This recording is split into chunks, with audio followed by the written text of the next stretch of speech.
Leatherface who? We got Hands. Right off to it, Hands' special ability Riftstall and other mechanics has finally been revealed by Gunn, and also his lore as well. And his character build rivals Leatherface. He is Leatherface's uncle, by the way, so you can tell the relationship is deadly.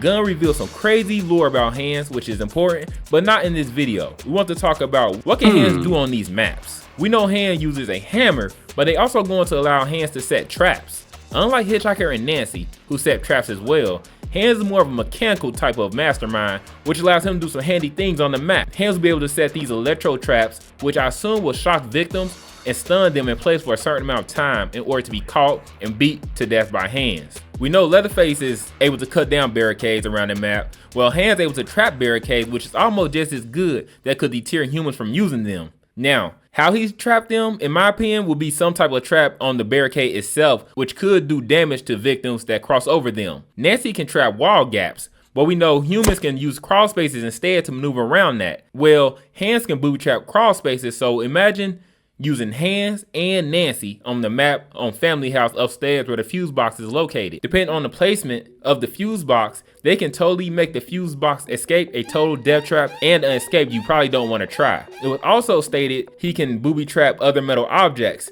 Not sure if that's the battery, generator, or anything else. If you have an idea on what these metal objects could be, let me know in the comment section below. Speaking of a fuse box, Hands have the ability to remove valves and fuses from their attachment using his ability Riftstall.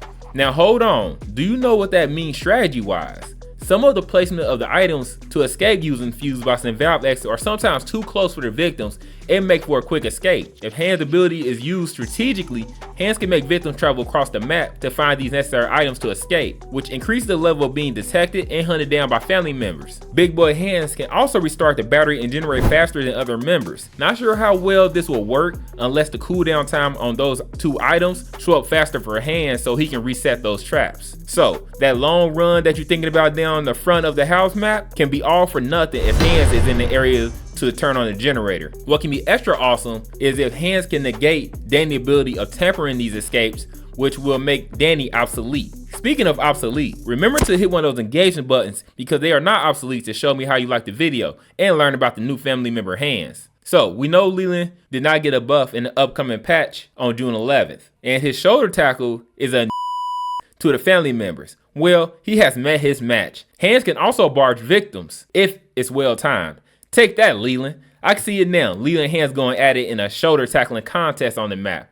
Remember, Hands' barge must be well timed, so the difficulty of doing this might be a little tough in the beginning. We will have to wait and see. I feel that Hands would be a good substitute for Leatherface's mains. Now, Hands is a heavier set family member and may move a little slower than Leatherface, but have more flexibility on what he can do on the map. We know Leatherface can cut down doors and the barricades, but Hands can set traps on barricades, and he probably gonna have a perk to help him knock down doors fast as well. Remember, keep June 11th in your head, because that when Hands drop along with the skill tree rework. I'm sure he'll be in the price range as Danny and Nancy. Remember to subscribe for more news on TCM, and welcome to Mr. Unleashed World.